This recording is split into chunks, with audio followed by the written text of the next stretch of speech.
I'm Rachel Monroe, and this is the story of how I lost my beloved husband, was kicked out of my home by my in-laws, and how I took it all back, not just my home but my identity. It's a journey that begins in heartbreak and ends in freedom, marked by silent battles and unexpected victories. I knew something was wrong the second the key refused to turn. It was a cold Monday morning in late January, the kind that hangs in the air like a breath that never exhales. I had just returned from St. Joseph's Hospital, still in the same jeans I'd been wearing for 2 days, still carrying the same overnight bag I'd packed when Ethan collapsed. The bouquet in my left hand, roses and lilies from his coworkers, had wilted in the back seat of my car overnight. My eyes were swollen lips cracked from too much crying and too little sleep. I had watched my husband die in the cardiac unit 12 hours earlier. I wasn't ready to face the silence of our house, but I also wasn't ready for what I saw instead. I stepped onto the porch and slid my key into the front door. It jammed. I pulled it out, tried again. Nothing. My heart stuttered. I checked the spare, the one hidden behind the loose porch stone. Still no luck. It was like the lock had forgotten me, or worse, rejected me. That's when I noticed the curtains. The white linen ones I'd hemmed myself were gone, replaced by thick velvet panels in a garish floral print I'd never seen before. My stomach dropped. I peered closer through the narrow slit between fabric and wall, squinting against the morning glare. Inside the living room was cluttered with boxes. Cardboard towers where there should have been clean space. A pink velvet pillow sat on my reading chair. A floral teacup on the coffee table. And then I saw her, Diana, my mother-in-law, wearing a navy cardigan and a smile that sent ice crawling down my spine.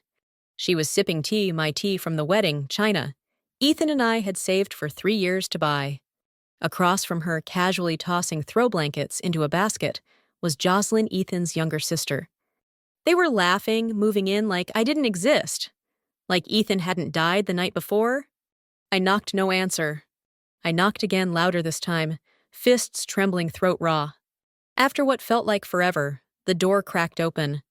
Diana's figure filled the frame, composed, and calm, her arms folded tightly across her chest, like she'd been preparing for this moment for years.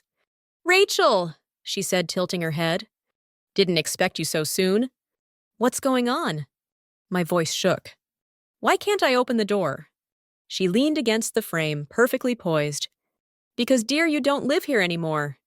My mouth opened, but no sound came. I blinked at her, sure I'd misheard. "Excuse me?" Diana's smile didn't waver. "Ethan paid for this house. My son, not you. There was no prenup, no child, and no real contribution on your part. It's time this house returned to his real family." For a moment, I thought the cold I felt was from the weather, but it wasn't. It was coming from her. "I'm his wife," I whispered. "We bought this house together. I refinanced it when his business failed." "Oh, please," Diana cut me off, waving a dismissive hand. "You played house while he worked. Now that he's gone, your lease is up." Behind her, Jocelyn appeared with 2 of my serving plates in hand. "You left the side door unlocked when you went to the hospital," she said with a smirk. "We figured you wouldn't mind." I felt my knees wobble, laughed not out of humor, but the kind of hollow, stunned disbelief that bubbles up when reality snaps too sharply to bear. "What's so funny?" Diana narrowed her eyes. I steadied myself, wiped a tear that I wasn't even sure came from sadness anymore.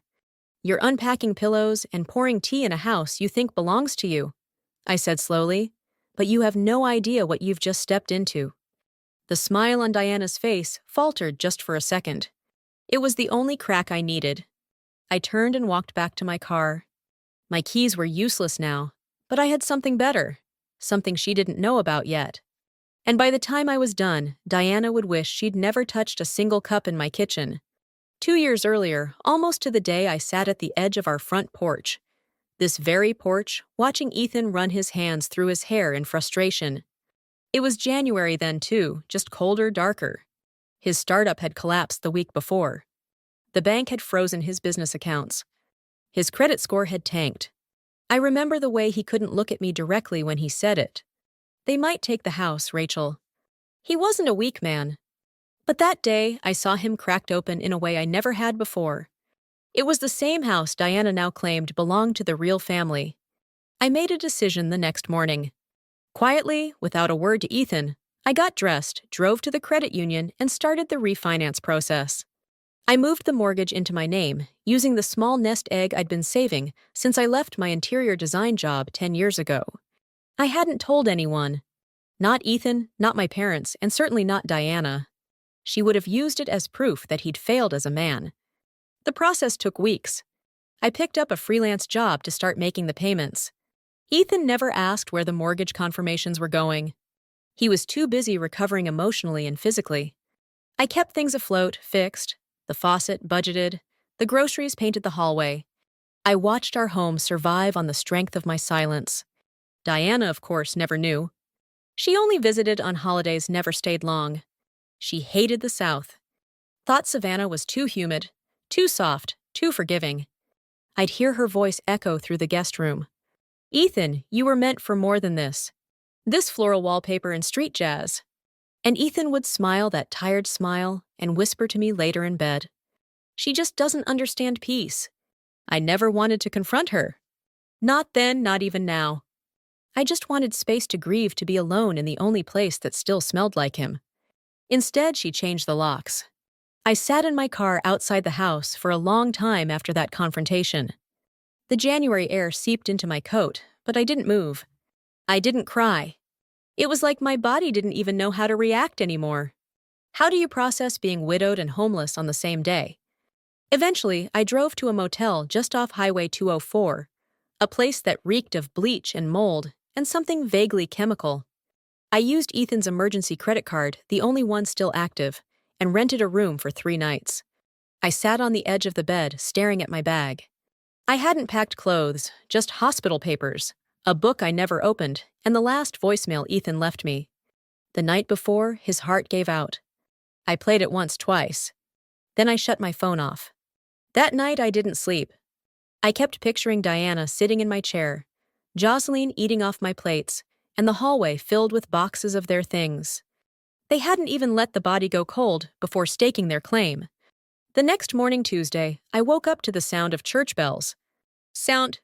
Francis down the street rang them every hour. I sat up slowly, brushed the knots out of my hair, and stared at the blank motel ceiling. My fingers ached from clenching the sheets all night. My throat burned. And then I did something I never imagined myself doing. I picked up the phone and called the funeral home. "Good morning," a gentle voice answered. "St. Matthew's Memorial. This is Margaret." "Yes," I said, voice steadier than I expected. "This is Rachel Monroe. I need to update the guest list for Ethan Monroe's service." A pause. "Of course, Mrs. Monroe. What changes would you like to make?" I didn't hesitate. "Remove Diana Monroe and Jocelyn Monroe from the list." Another pause, this time longer. "Understood." I ended the call before she could ask why. It wasn't spite. It wasn't vengeance. Not yet. It was a boundary. The first one I had drawn in over a decade of holding my tongue. And for the first time since Ethan died, I felt something that almost resembled control. Tuesday afternoon, I returned to the house not through the front, but by circling the block and parking discreetly behind the row of hedges that separated our backyard from the neighbors. I waited, watched.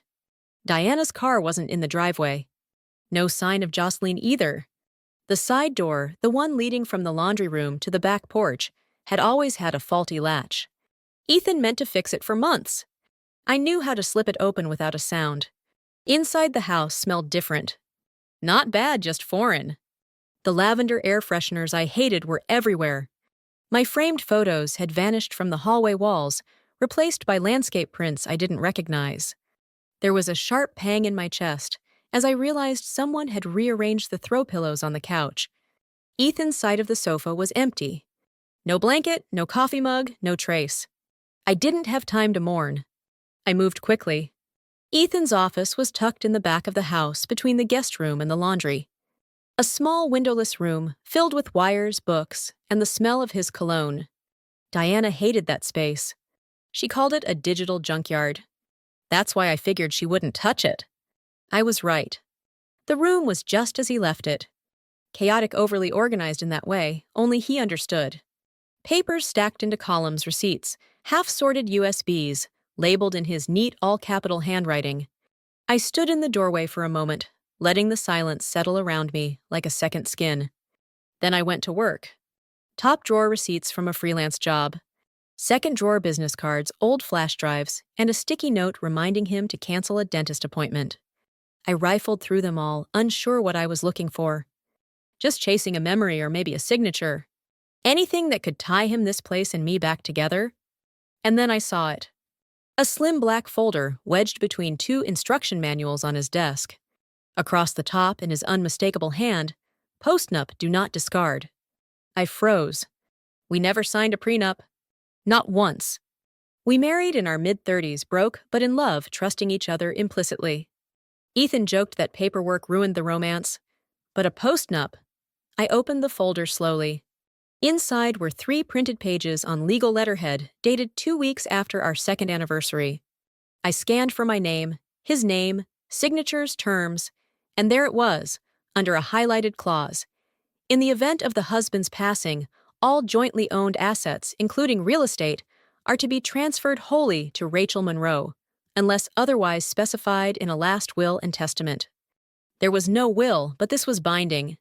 At the back of the folder, I found a folded sheet of notebook paper. The handwriting was unmistakable. Ethan's casual slant, darker ink than usual. 4 lines. If you're reading this, it means something awful has happened. If Mom tries anything, show this to your lawyer. You know how she is. Keep this safe, wretch. My breath caught. It was the first time I'd seen his handwriting since the hospital. The curve of the R in my name, the way he still signed just E, like a note passed in class. My knees buckled and I had to sit down. I read the note twice, 3 times. My heart ached with something too complicated to name.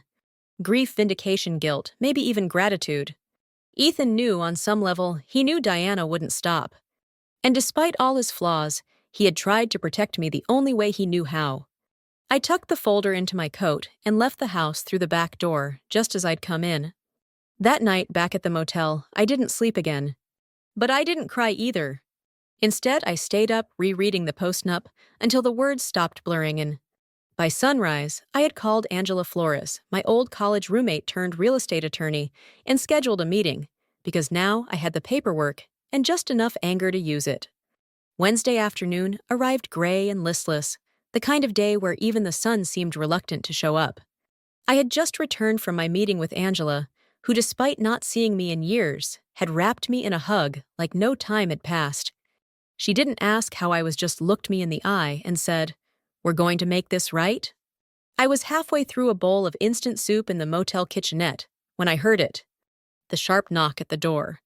3 quick raps, the kind of knock that carries entitlement. I opened the curtain just enough to see the outline of Diana standing outside, dressed in black, like she'd walked straight out of a soap opera.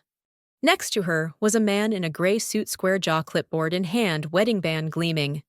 Lawyer? I didn't open the door. Instead, I stepped outside, coat zipped to the chin, folder in hand. I closed the motel room behind me and met them in the parking lot where the wind whipped Diana's scarf sideways. "Rachel," she said, smiling thinly. "This is Mr. Langley, my family attorney. We're here to discuss next steps regarding the house." "Next steps," I repeated, my voice even. Diana nodded, like this was a real estate negotiation between civil parties and not a home invasion staged during a funeral week. Since Ethan left no will, his estate, including the house, is subject to division among next of kin. As his mother and sister, we have legal rights. "I'm his wife," I said, "the only legal spouse." "Mr. Langley cleared his throat, already uncomfortable. "What Mrs. Monroe means is that without a clear testamentary directive, probate law permits certain—" "I'm so glad you're both here," I interrupted, calm but firm. "Saves me a trip to your office." I held up the black folder. Diana's smile faltered. "This is a notarized postnuptial agreement," I said. "Signed 3 years ago, 2 witnesses, legal letterhead. It transfers all shared assets to me, the spouse, in the event of Ethan's death." I let the silence sink in. Mr. Langley reached out. "May I see that document?" "No," I said quickly, pulling the folder back. You'll get a copy through official channels. I've already retained counsel. Diana's expression cracked just slightly. You're bluffing, she hissed. Am I? I asked, stepping back toward my motel door. Because if I'm bluffing, you should feel confident enough to go back to your car and celebrate. But if I'm not, then you've committed trespassing, unlawful entry, and you've tampered with property that doesn't belong to you. Mr. Langley took a step away from her subtly. You don't get to win this time, Diana said, her voice lower now, venom barely concealed. You were never part of our family. You stole my son from us. I tilted my head. He wasn't a trophy, I replied. He was a man, and I didn't steal him. You pushed him away the second he stopped living by your script. I didn't wait for her to reply. I turned my back and walked inside, locking the door behind me. From the window, I watched them stand in silence for a few seconds before Diana spun around, climbing into the passenger seat like a queen in retreat. The lawyer followed, awkward and flustered. They didn't knock again. That night, I sat on the edge of the motel bed and opened Ethan's letter again. I ran my fingers across the ink, wondering if he ever imagined how fast she'd come for me, how shameless she'd be. Maybe he had. Maybe that's why he wrote it. I didn't sleep much. The adrenaline made rest impossible. My hands kept twitching. My breath came in shallow bursts. But something inside me had shifted. I wasn't just reacting anymore. I was preparing. And the next move would be mine. By Friday morning, the motel room felt like it had absorbed my grief. The air was thick with damp coffee grounds and unopened envelopes.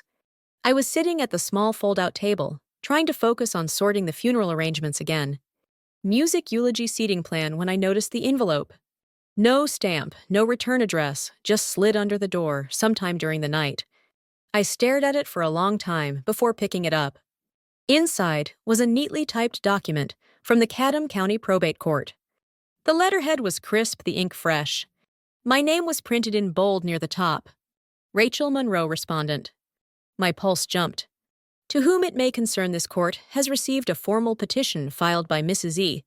Diana Monroe, mother of the late Ethan Monroe, challenging the validity of the property transfer and post-nuptial agreement dated June 5, 3 years prior. The petitioner alleges that undue influence, mental distress, and coercion may have impacted the decisions of Mr. Monroe in the months preceding his death. I stopped reading. She was accusing me of manipulating him, of controlling him, while he was weak, of exploiting the man I loved to steal his house. I dropped the letter on the table like it burned my skin. The rage that flooded me was slow and hot, like molasses over flame. Not explosive, not even loud, just steady, just final. I picked up my phone and called Angela. I figured you'd call, she said before I could say anything. She's saying I coerced him, I said flatly. That I forced him to sign the post-nup. Angela's voice was calm. Too calm. That's not new. It's what people do when they don't have legal footing.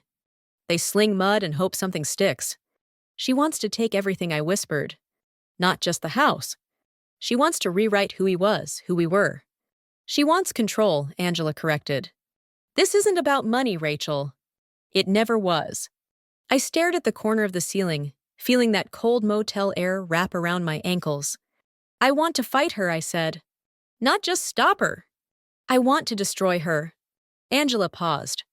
Then her tone shifted. Steel under velvet. Good. But we do it smart.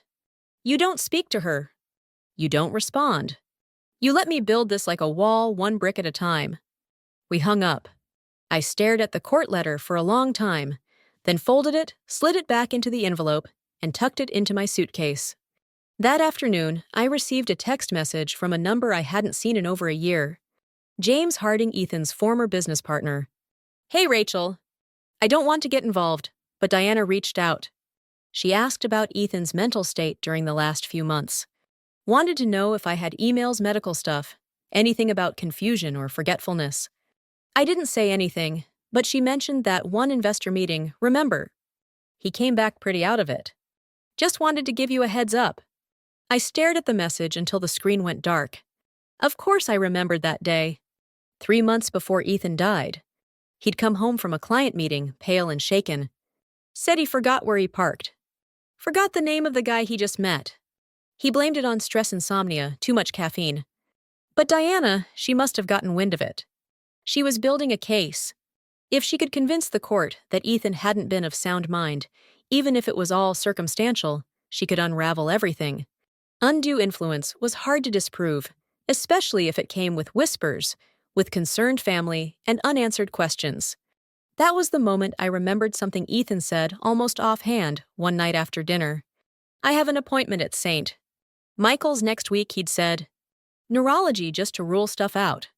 Probably nothing. I hadn't gone with him. He told me not to worry. I scrambled off the bed, yanked open my suitcase, pulled out the folder of documents, and dumped it across the bedspread. I tore through everything: utility bills, mortgage receipts, old birthday cards, even a dentist reminder. Then, tucked inside a pile of unopened mail from 3 months ago, I found it. A sealed envelope from St. Michael's Neurology Clinic. I opened it with shaking fingers. Dear Mr. Monroe, following your recent cognitive assessment, we are pleased to inform you that your results fall within the normal range. No signs of early cognitive decline were detected. I read it 3 times before I finally let out the breath I'd been holding for a week. He had been okay, and now I had proof. Monday morning, 1 week since Ethan died, 5 days since Diana filed the petition, 0 hours since I found the neurologist's letter that would change everything. The courthouse on Montgomery Street was cold even in spring. Steel benches, marble floors, that sterile echo of shoes, clicking paper shuffling, and whispered accusations. Angela met me on the steps, hair in a tight bun folder, in hand, eyes sharp. Ready? She asked softly. I am, I said. And I was for the first time in days. I stood with both feet grounded. Inside the courtroom wasn't full, just a scattering of people. Diana in the front row, dressed in funereal black lace. Her posture immaculate, a tissue already clutched like a prop. Jocelyn sat beside her head, bowed, the perfect daughter in mourning. On their side, Mr. Langley, the same man with the clipboard from the motel. I didn't look at them. Angela and I sat at the respondents' table. My hands trembled under the surface, but I kept my back straight. I wasn't here to beg. I was here to protect what Ethan and I had built. The judge, a woman in her 60s with silver glasses and tired eyes, called the session to order. Mr. Langley went first. His voice was careful, gentle, designed to paint Diana as a concerned mother, not a bitter one. He spoke of Ethan's sudden demise, of unanswered questions, of documents signed during times of emotional vulnerability.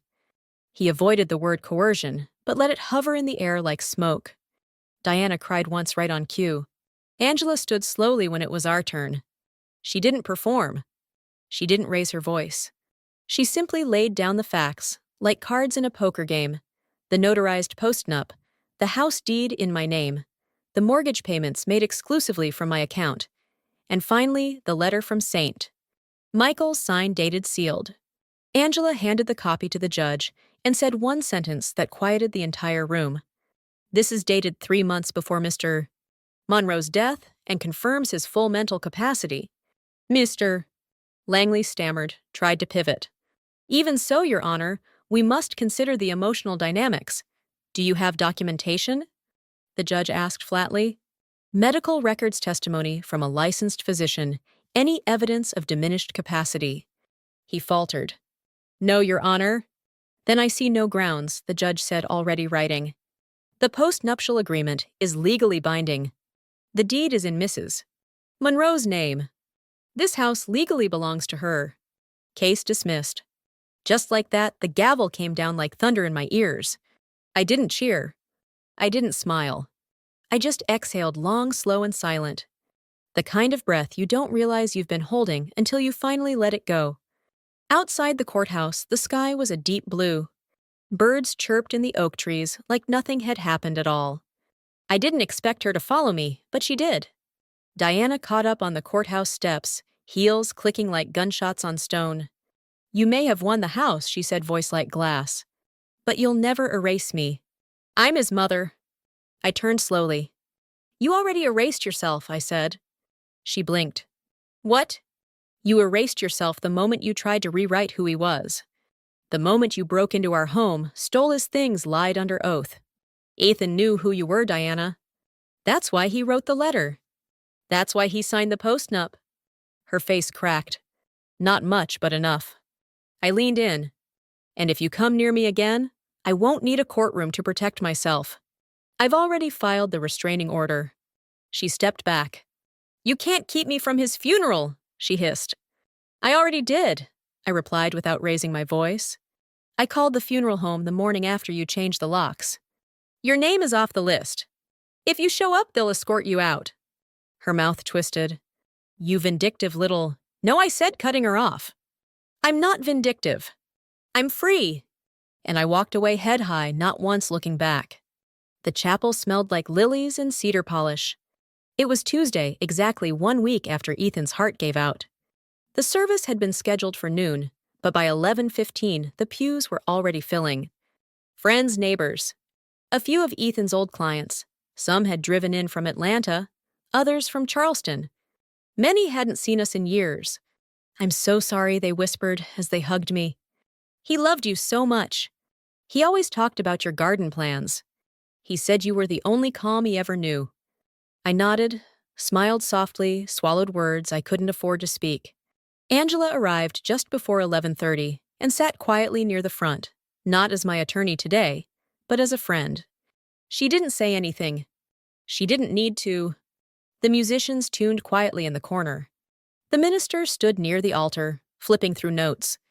The urn sat on a small table, wrapped in blue velvet, Ethan's favorite color. I'd chosen it myself. And then I saw them.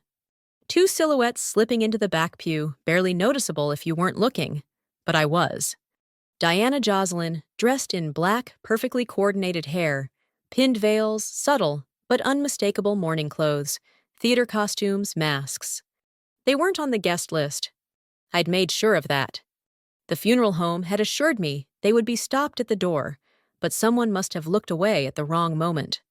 And now, there they were, pretending to belong. I stood frozen for a moment, staring across the chapel. My breath caught, my heart pounded not from grief but fury. I had buried Ethan once already. I would not let them dig him up for show. Angela turned toward me slightly. Want me to handle it? She whispered. I shook my head. No, I would do it myself. I walked slowly down the aisle heels, echoing in the sudden silence. Every head turned. The music paused. Even the minister stepped aside, sensing something sacred in motion. When I reached the back, Diana looked up. Her smile was small. Jocelyn's eyes flickered away. You're not supposed to be here, I said quietly. We're not leaving, Diana, replied, voice low and proud.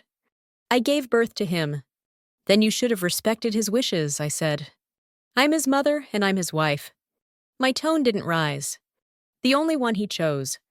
She straightened defiant. You can't stop me from mourning my own son. Not mourning, I said. Performing. She blinked. I will walk out right now, I added, and I'll take the minister with me. We'll finish the service at a parking lot, at a kitchen table. I don't care. But you will not sit here and pretend you didn't try to erase him. You don't get to use his death for dignity you never earned. For a second, no one moved. Then Jocelyn's voice broke the silence. Mom, she said softly, without meeting anyone's eyes. Let's go. Diana turned toward her, stunned. We're not wanted here, Jocelyn added. Let's stop pretending. She stood and slowly Diana followed. There was no scene, no screaming, no tug of war, just the sound of 2 pairs of heels walking away and the soft click of the chapel door closing behind them. When I turned back toward the altar, the entire room exhaled. I walked slowly to the front. The music resumed. The minister nodded, and with my hands steady, I stood before Ethan's urn and said goodbye. Not surrounded by liars, not interrupted by venom, but wrapped in silence, in truth, and in the love of people who actually knew who he was. And for the first time since he died, I felt peace. The day after the funeral, the house was silent. Not the kind of silence that comforts, but the kind that watches you, waits for you to crack. I stood at the kitchen sink in Ethan's old sweatshirt, fingers wrapped around a chipped mug. The coffee had gone cold an hour ago, but I hadn't moved. Outside the window, the garden was bare, just turned soil, and the beginnings of what would come later. Maybe if I could keep going. I turned around slowly, half expecting to see Ethan sitting at the table, humming some off-key song legs kicked up like he always did. But the chair was empty. The mug was his. The silence was mine. I had survived the funeral, survived court, but I hadn't stopped waiting for the other shoe to drop. So when I looked out the front window and saw Diana's car parked across the street, I wasn't surprised. It was early, barely 7:00. The engine was off. The windows rolled halfway down. A slow stream of cigarette smoke curled through the air. She sat still, hands resting on the wheel, staring straight ahead. She didn't knock, didn't approach, just watched. I didn't move either. I didn't call Angela. I didn't take a picture for evidence. I just picked up my coffee, walked calmly out onto the front porch, and stood there, barefoot, hair undone, mug in hand. I met her eyes. She flicked her cigarette out the window.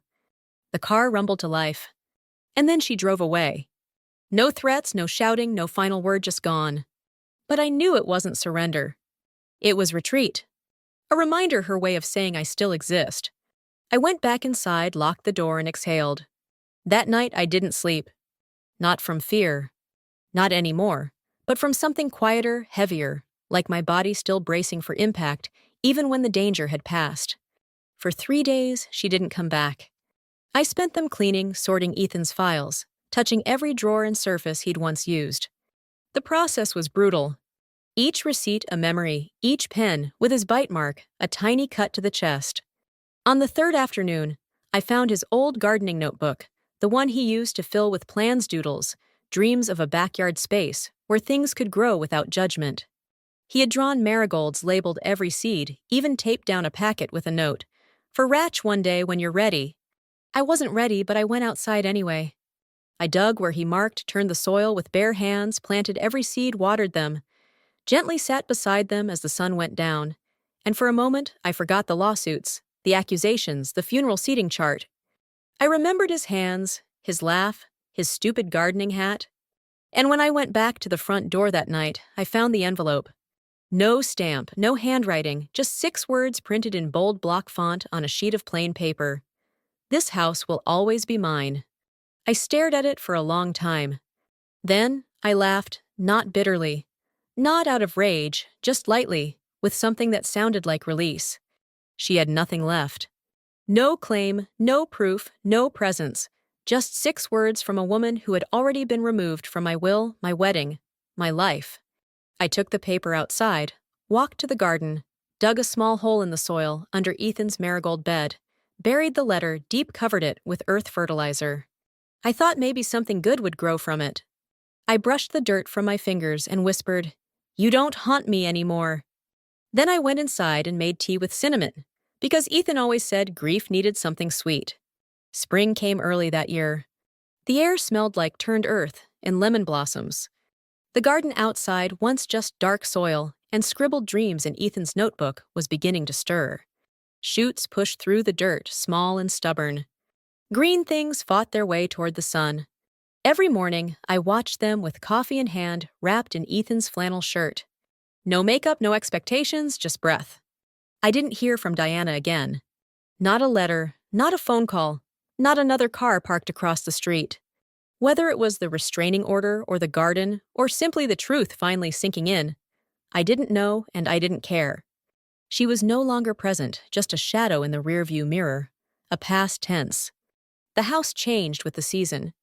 I painted the guest room a soft sage green, took down the photos she'd replaced, and put up new ones of me and Ethan at the lake of our dog Max, before he passed, of sunsets we'd chased instead of arguments we'd avoided. I cleaned out the office, but left one drawer untouched. His drawer not as a shrine, just as a promise. Some nights I sat by the window and talked to him aloud about the garden, about the marigolds, about how somehow I was still here. I didn't expect answers, but sometimes the wind shifted just right, and I felt less alone. I also went back to work not out of desperation, but out of choice. I reopened my interior design business, small, at first one client at a time. A grieving widow who wanted to repaint her kitchen to feel less like his space. A retired couple building a sunroom to grow orchids. A young woman who just left her fiancé and wanted her apartment to feel like hers again. They didn't know my story, but I saw pieces of myself in every one of them. I designed like I was planting with care, with vision, with a quiet kind of power. One Saturday morning, as I trimmed back the rosemary in the kitchen window, I noticed an envelope had arrived by regular mail. No threats, just a check. A refund from the funeral home. The card inside said, "You handled everything with grace." Ethan would have been proud. No signature, no return address, but I recognized the handwriting. It was Joseline's. I tucked the note into the back of Ethan's garden journal. It didn't change the past. Didn't fix anything, but it was something, and something was enough. By early summer, the marigolds bloomed in full. A burst of gold and orange so bright they almost looked like fire. I sat beside them, barefoot dirt under my nails, sun on my cheeks. And I whispered the final thing I needed to say. "I didn't win because I took something from you, Diana. I won because I refused to let you take me." The wind rustled through the leaves. The chimes on the porch sang a soft, crooked song, and somewhere inside the air, I could almost hear Ethan laugh. They always say that grief fades with time. It doesn't. It changes. It shifts. It softens at the edges maybe, but it never disappears. It just folds itself into your routine, into the tea you make in the morning, into the silence between songs on the radio, into the way your hand still reaches for someone who isn't there. Ethan is gone. That is the truth. But so is the woman I used to be. The woman who kept the peace at any cost, who let her mother-in-law speak over her, push her out claim what wasn't hers, who sat at the end of long dinners, smiling through invisible wounds, who disappeared so someone else could feel seen. That woman died the day Ethan did. And in her place, I planted something else. Not revenge, not bitterness, just roots. The garden out back is wild now. Not messy, not untamed, just alive. Marigolds and mint rosemary and lavender. I added a bench near the back fence beneath the maple tree Ethan once wanted to hang wind chimes from. I sit there some evenings, not to cry, but to remember who I've become. It turns out the sweetest revenge isn't courtroom victory. It's the quiet click of a door locking from the inside. It's drinking coffee in your own kitchen without fear. It's breathing deeply in a space that no longer smells like shame. I don't tell people everything that happened. Not always. But when someone asks some widow at church, some woman at the market whose hands shake while she writes a check, I tell them the truth in pieces. I tell them you don't have to be polite to someone who erases you.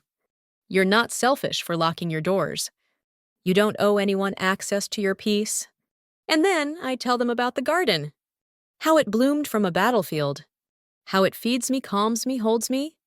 How sometimes something small and beautiful can grow exactly where you thought your world had ended. That's not a metaphor. That's survival. And now, months later, I don't walk like I used to. I don't apologize for taking up space. I don't explain why I changed the locks. I don't flinch when I pass that stretch of road where her car once sat silent and waiting. Because she's not waiting anymore. She lost. And I'm not angry. I'm just done. This house is mine. This life is mine. This voice, this calm, steady, stubborn voice is finally mine. And I'll never hand it over again.